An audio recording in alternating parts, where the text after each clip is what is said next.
بسم اللہ الرحمن الرحیم. In the name of Allah, the Beneficent, the Merciful. الحمد للہ رب العالمین والصلاة والسلام علی سید الانبیاء والمرسلین وعلی آلہ واصحابہ اجمعین، اما بعد فقد قال اللہ تبارک وتعالی فی القرآن المجید والفرقان الحمید. اعوذ باللہ من الشیطان الرجیم، بسم اللہ الرحمن الرحیم. وَاعْبُدُوا اللَّهَ وَلَا تُشْرِكُوا بِهِ شَيْئًا وَبِالْوَالِدَيْنِ إِحْسَانًا وَبِذِي الْقُرْبَى وَالْيَتَامَى وَالْمَسَاكِينِ وَالْجَارِ ذِي الْقُرْبَى وَالْجَارِ الْجُنُبِ وَالصَّاحِبِ بِالْجَنبِ وَابْنِ السَّبِيلِ وَمَا مَلَكَتْ أَيْمَانُكُمْ إِنَّ اللَّهَ لَا يُحِبُّ مَنْ كَانَ مُخْتَالًا فَخُورًا. صدق اللہ العظیم وصدق رسولہ النبی الکریم ونحن علی ذلک من الشاہدین والشاکرین. محترم بزرگوں اور دوستو،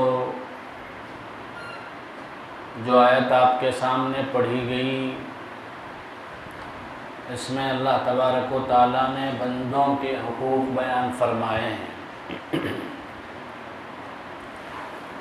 بندوں کے حقوق میں سب سے پہلے اللہ نے ماں باپ کے حقوق کو بیان کیا. فرمایا وَبِالْوَالِدَيْنِ إِحْسَانًا، ماں باپ کے ساتھ اچھا سلوک کرو، اچھا برتاؤ کرو. اس سلسلے میں گزشتہ ہفتہ آپ حضرات کے سامنے کئی باتیں بتائی گئی.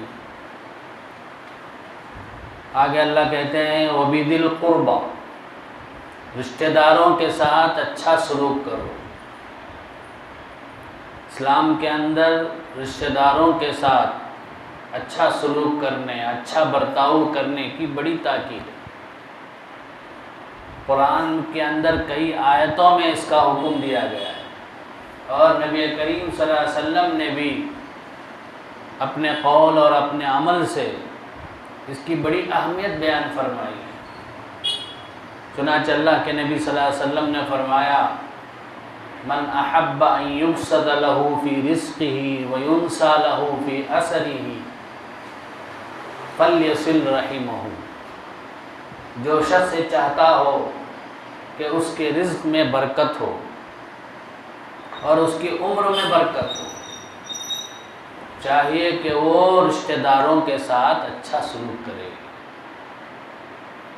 رشتہ داروں کی خبرگیری کرے، رشتہ داروں کی ضرورتیں پوری کرے، رشتہ داروں کو تحفے تحائف بھیجے. اگر مالی خدمت کرنے کی ضرورت پڑے تو مالی خدمت کرے، بدنی خدمت کی ضرورت پڑے تو وہ بھی کرے. ایک حدیث میں ہے اللہ کے نبی صلی اللہ علیہ وسلم نے فرمایا عام لوگوں کو اگر صدقہ دیں گے تو صدقے کا ثواب ملتا ہے، لیکن رشتہ داروں پر اگر صدقہ کریں گے تو ڈبل ثواب ملتا ہے. ایک تو صدقہ کرنے کا ثواب اور ایک صلہ رحمی کرنے کا، رشتہ داروں کے ساتھ اچھا سلوک کرنے کا بھی ثواب ہے. تو اس لیے ہمارے رشتہ داروں میں اگر غریب ہیں، کوئی بے حیثیت کے ہیں، محتاج ہیں، بیوہ ہیں، یتیم ہیں، تو ان کا بھی خیال کرنا ہمارے ذمہ ضروری ہے. اگر رشتہ داروں کی طرف سے ہمیں کوئی تکلیف پہنچے تو اس کو صبر کے ساتھ اس کو برداشت کرنا چاہیے. وہ تکلیف دے تو ہم بھی تکلیف پہنچائیں، یہ اسلام کی تعلیم نہیں ہے. اللہ کے نبی فرماتے ہیں سل من قطعک، کیا معنی ہے؟ جو رشتہ دار تم سے رشتہ توڑے تم اس سے رشتہ جوڑو. اور ایک حدیث میں ہے لیس الواصل بالمکافی، بدلہ چکانے والا رشتہ دار نہیں ہے. وہ دیا تو میں بھی دیتا ہوں، وہ سلام کرے تو میں بھی سلام کرتا ہوں، وہ میرے گھر کو آیا تو میں بھی اس کے گھر کو جاؤں گا، وہ میری شادی میں آیا تو میں بھی اس کی شادی میں جاؤں گا، اس کے بچوں کی شادی میں جاؤں گا. یہ حقیقت میں یہ صلہ رحمی کرنے والا نہیں ہے. رشتے کو نبھانے والا نہیں ہے. ولیکن الواصل الذی اذا قطعت رحمہ وصلہ، حقیقت میں رشتہ نبھانے والا وہی ہے کہ جب اس سے رشتہ توڑا جائے پھر بھی وہ رشتہ جوڑے. چاہے ہم بڑے ہوں وہ چھوٹا ہو، ہم بڑے بھائی ہیں وہ چھوٹا بھائی ہے، پھر بھی وہ خود ہم سے رشتہ توڑ رہا ہے، تو ہم کیا کریں؟ آگے بڑھ کے رشتے کو قائم رکھنے کی کوشش کریں. یہ نہ سوچیں کہ میں بڑا ہوں، انہیں آگے بڑھنا، مجھے سلام کرنا، انہیں میرے گھر کو آنا. ایسا نہیں، یہ اسلام کی تعلیم نہیں. اس کے بعد اللہ نے فرمایا والیتامی والمساکین، یتیموں اور مسکینوں کے ساتھ اچھا سلوک کرو. ہمارے رشتہ داروں میں کوئی یتیم بچہ ہے، ہمارے بھائی کے بچے ہیں یا ہماری بہن کے بچے ہیں یا ہمارے خالہ کے بچے ہیں، ماموں کے بچے ہیں، یتیم ہو گئے، باپ کا سر بچپن ہی میں سر سے باپ کا سایہ اڑ گیا ہے، تو ان کو دیکھو، ان کو تلاش کرو. ماہانہ ان کو کتنی ضرورت پڑتی ہے. اگر اللہ نے تمہیں حیثیت دی ہے، مالدار بنایا ہے، تو ان کے اخراجات کا بھی خیال رکھو.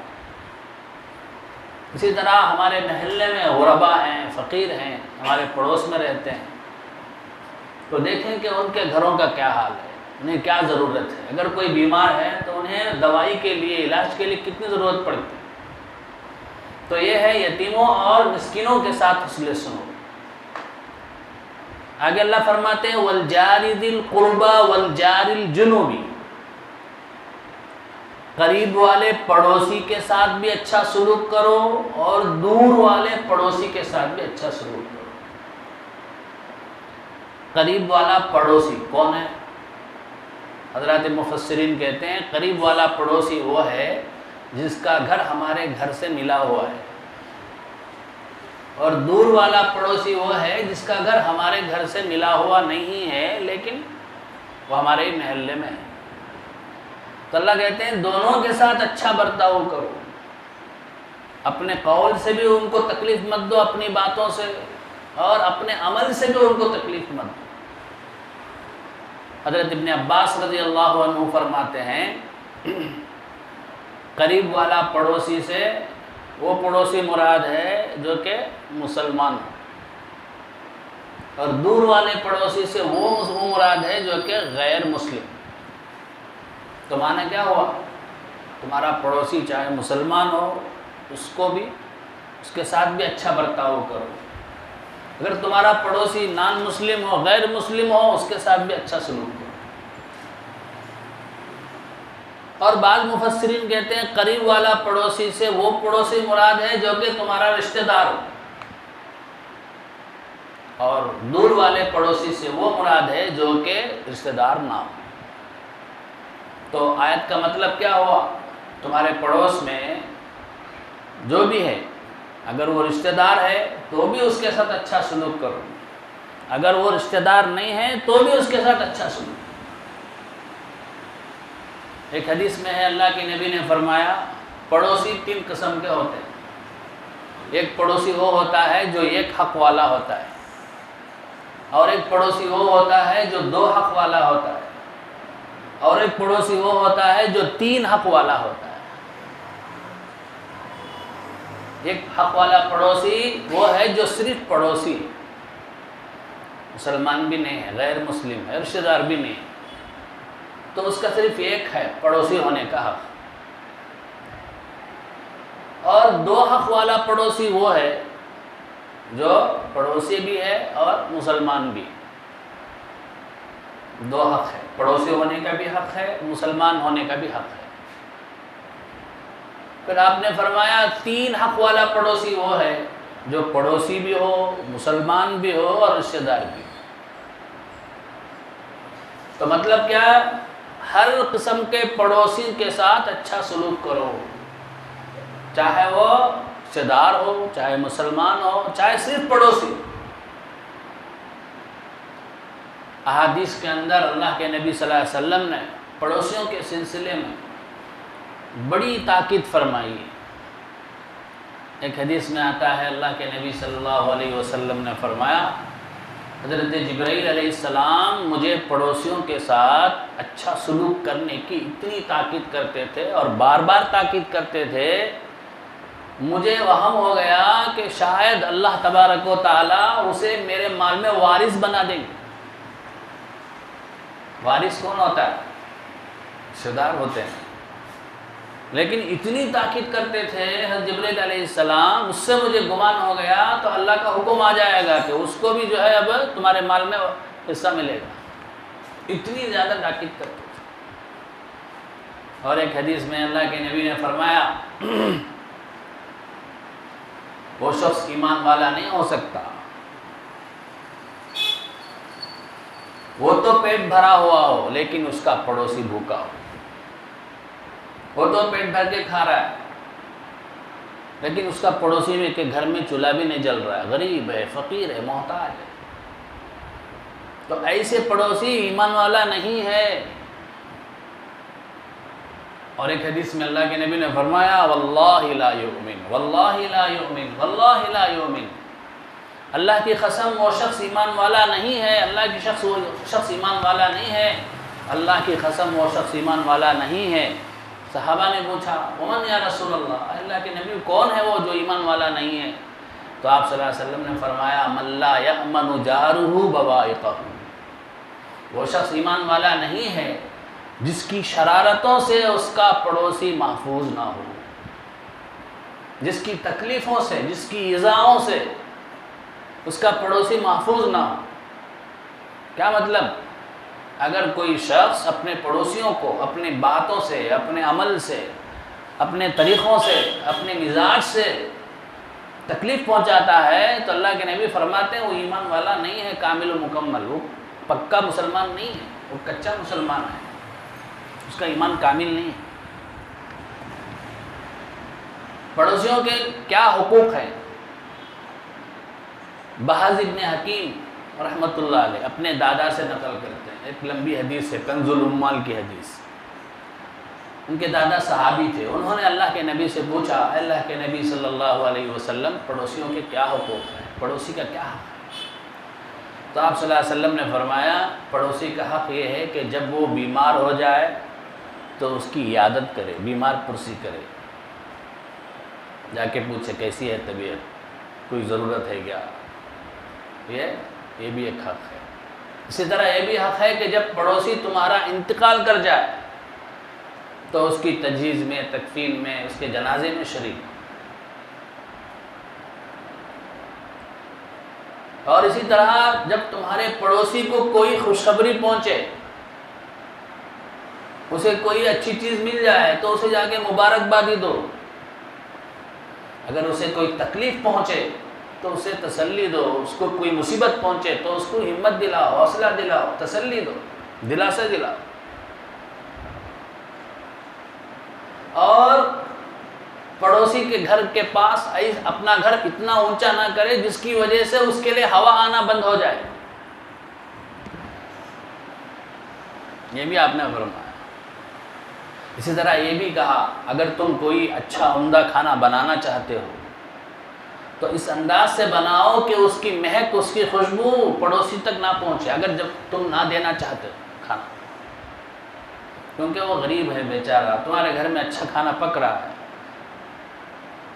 چاہیے کہ تم ایک برتن وہاں بھی بھیج دو، لیکن تمہارے اندر اتنی استطاعتیں نہیں دے سکتے تو کم از کم یہ تو کرو، اس طرح پکاؤ کہ اس کی خوشبو، اس کی مہک بازو تک نہ پہنچے، پڑوسی تک نہ پہنچے، کیونکہ اس کے بچے جب اس مہک کو محسوس کریں گے تو انہیں تکلیف ہوگی کہ ہمیں ایسا کھانا میسر نہیں۔ تو یہ سب کیا ہے؟ پڑوسیوں کے حقوق ہیں، پڑوسیوں کے ساتھ اس نے سلوک کرنے کے طریقے ہیں، آداب ہیں، تعلیمات ہیں۔ حضرت ابو جہم عدوی رحمۃ اللہ علیہ، ان کے پڑوس میں حضرت سعید بن العاص رضی اللہ عنہ صحابی رسول رہتے تھے۔ ایک مرتبہ کسی نے آ کے ان سے مکان بیچنے کے لیے کہا تمہارا اپنا گھر مجھے بیچ دو۔ حضرت نے کہا کہ ٹھیک ہے، میرے گھر کی قیمت 1,00,000 درہم ہے اور پڑوسی کی قیمت اتنی ہے، تو خریدنے والا تعجب کرنے لگا، گھر کی قیمت لگاتے ہیں، تمہیں کیا پڑوسی کی بھی قیمت لگاتے ہیں؟ تو حضرت ابو جہم رحمۃ اللہ علیہ نے کہا میرا پڑوسی ایسا ہی ہے کہ اس کے ہوتے ہوئے میں گھر بیچ ہی نہیں سکتا، کیونکہ مجھے ایسا پڑوسی کہاں ملے گا؟ جب میں خاموش بیٹھا رہتا ہوں تب بھی وہ پڑوسی مجھے آتے ہیں، میرے پاس آتے ہیں اور آ کے مجھ سے پوچھتے ہیں خیریت ہے؟ اگر مجھے کوئی تکلیف پہنچتی ہے تو میری مدد کرتے ہیں، جب مجھے کوئی ضرورت پڑتی ہے تو میری ضرورت پوری کرتے ہیں، بیمار ہوتا ہوں تو عیادت کرتے ہیں۔ ایسا پڑوسی میں کہاں سے لاؤں؟ اگر میں اس کو بھیج دوں، جاؤ میں گھر نہیں بیچتا، خالی ہاتھ واپس لوٹا دیں۔ تو حضرات صحابہ اور ہمارے اسلاف، ہمارے بزرگان دین ان تعلیمات پر عمل کرتے تھے، جو قرآن و حدیث میں پڑوسیوں کے ساتھ اچھا سلوک کرنے کے بارے میں تاکیدات آئی۔ اسی طرح ابو حمزہ رحمۃ اللہ علیہ ایک اللہ والے تھے، وہ ایک محلے میں رہتے تھے اور اللہ اور اس کے رسول صلی اللہ علیہ وسلم نے جو تعلیمات دی ہیں پڑوسیوں کے ساتھ اچھا برتاؤ کرنے کی، اس کے مطابق وہ برتاؤ کرتے تھے۔ اس کی وجہ سے پورے محلے والوں کا دل انہوں نے جیت لیا تھا۔ ایک مرتبہ انہیں پیسے کی ضرورت پڑی تو انہوں نے گھر بیچنے کا ارادہ کیا۔ جیسے ہی محلے والوں کو معلوم ہوا، سب نے جا کر کہا کہ حضرت آپ گھر کیوں بیچتے ہیں؟ حضرت نے کہا کہ مجھے پیسوں کی ضرورت ہے، میں مجبور ہوں، میں کیا کروں؟ تو سارے محلے والوں نے آپس میں چندہ کر کے ان کے جا کے حوالے کر دیا کہ آپ یہ پیسے رکھ لیجئے، خدا کے واسطے آپ اپنا گھر مت بیچیے، کیونکہ آپ اگر اس محلے سے چلے جائیں گے تو پھر ہم کو آپ جیسا پڑوسی نہیں ملے گا۔ تو ہمارے اکابر، ہمارے بزرگان دین اس طرح جو ہے پڑوسی کے ساتھ اچھا سلوک کرتے ہیں۔ اسی طرح حضرت بایزید بستامی رحمۃ اللہ علیہ، بہت بڑے اللہ والے بزرگ، ان کے بارے میں آتا ہے کہ ان کا پڑوسی ایک غریب تھا اور مجوسی تھا۔ مجوسی کسے بولتے ہیں؟ آگ کے پوجنے والے، آگ کو پوجنے والا۔ وہ ایک مرتبہ سفر میں چلا گیا تو حضرت نے ایک مرتبہ دیکھا کہ اس کے گھر سے شیرخوار بچہ، دودھ پینے والے بچے کے رونے کی، چیخنے کی آوازیں آ رہی۔ حضرت نے معلوم کیا تو پتہ چلا کہ اندھیرا ہونے کی وجہ سے، جلانے کے لیے چراغ نہیں ہے ان کے پاس، غریب ہے بیچارہ، تو اندھیرا ہونے کی وجہ سے بچہ رو رہا ہے۔ تو حضرت نے فوراً اپنے گھر کا چراغ وہاں دے کر بھیج دیا، اور جب تک وہ واپس نہیں آیا مجوسی، تب تک چراغ وہیں رہا اور دیکھ بھالی کرتے رہے۔ جب وہ مجوسی واپس آیا، اسے پتہ چلا کہ اس طرح ایک مسلمان نے ہمارا ساتھ دیا، تو وہ اپنے پورے گھر والوں کے ساتھ حضرت کی خدمت میں آیا اور کہا کہ جو اسلام ایسی تعلیمات دیتا ہو وہ جھوٹا نہیں ہو سکتا، یہ کہہ کے مسلمان ہو گئے۔ تو بزرگوں اور دوستوں، ہمیں بھی اپنے پڑوسیوں کے ساتھ، چاہے مسلمان ہوں، چاہے ہمارے رشتہ دار ہوں، چاہے غیر مسلم ہوں، یہ کوشش کرنی چاہیے کہ ہم اسلام کی تعلیم کے مطابق ان کے ساتھ سلوک کریں، ہمارے ذریعے سے ان کو بالکل تکلیف نہ ہو، بلکہ وہ جو ہے ہم سے مانوس ہو جائیں، ہماری وجہ سے وہ دہشت محسوس نہ کریں، وحشت محسوس نہ کریں۔ ہم جب وہاں چھوڑ کر جائیں تو انہیں تکلیف ہو، ایسا ہمیں ان کے ساتھ سلوک کرنا چاہیے، برتاؤ کرنا چاہیے۔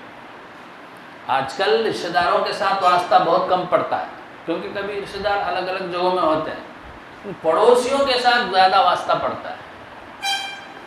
الحمدللہ بہت سے لوگ جو ہیں پڑوسیوں کے ساتھ اچھا رہتے ہیں، گھل مل کے رہتے ہیں، اتنا رہتے ہیں کہ وہ اپنے رشتہ داروں کے ساتھ بھی نہیں رہتے۔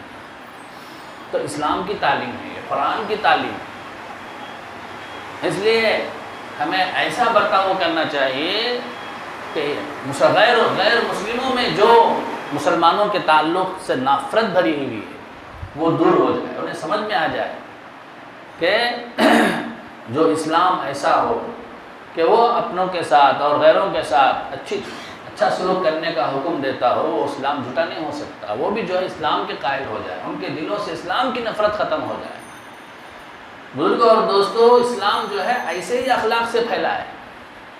ایسا پوری دنیا کے اندر دوسرے نمبر پر ہے. سب سے زیادہ مذہب اگر کوئی پھیلا ہوا ہے, مذہب کو ماننے والے ہیں, تو اسلام کو ماننے والے زیادہ ہیں. ایسا ہی نہیں پھیل گیا, ایسے ہی اخلاق سے پھیلا ہے.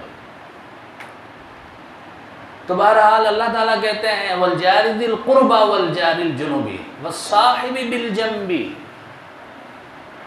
وَالصَّاحِبِ بِالْجَنْبِ, بازو میں رہنے والے کے ساتھ بھی اچھا سلوک کرو. وَالصَّاحِبِ بِالْجَنْبِ سے وہ مراد ہے جو کہ وقتی پڑوسی, وقتی طور پر, عارضی طور پر, ٹیمپروری ہمارا پڑوسی بن گیا ہے. کون ہو؟ جو ہمارے بازو میں رہنے والا ہے, ہمارے ساتھ سفر کرنے والا, ٹرین میں یا بس میں یا فلائٹ میں ہمارے ساتھ سفر کرنے والا ہے, وہ بھی ہمارا وقتی پڑوسی ہے. اسی طرح سے مجلس میں بیٹھے ہوئے ہیں یا نماز کے لیے صف میں بیٹھے ہوئے ہیں, تو اب بازو بیٹھے ہوئے, وہ بھی والصاحب بالجنب ہے.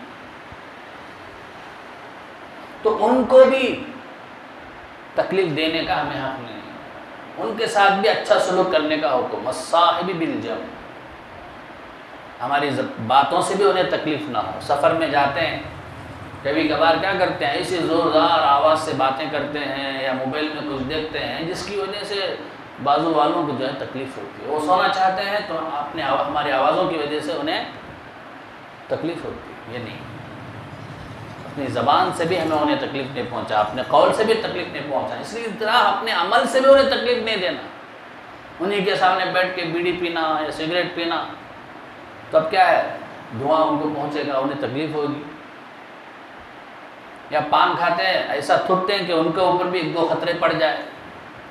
یہ سب تکلیف دینے والے کام ہیں. تو ان تمام سے بچنے کا حکم ہے. والصاحب بالجنب, بازو میں رہنے والا, پڑوسی میں, پہلو میں رہنے والا, بازو میں بیٹھنے والا, جو عارضی طور پر ہمارا پڑوسی بن گیا ہے. اسی طرح ہماری فیکٹری میں ہمارا ساتھی ہے, ہمارے ساتھ وہ بھی ملازمت کرتا ہے, وہ بھی نوکری کرتا ہے, یا کسی فیکٹری میں دونوں جو ہیں شریک ہیں, وہ بھی والصاحب بالجنب.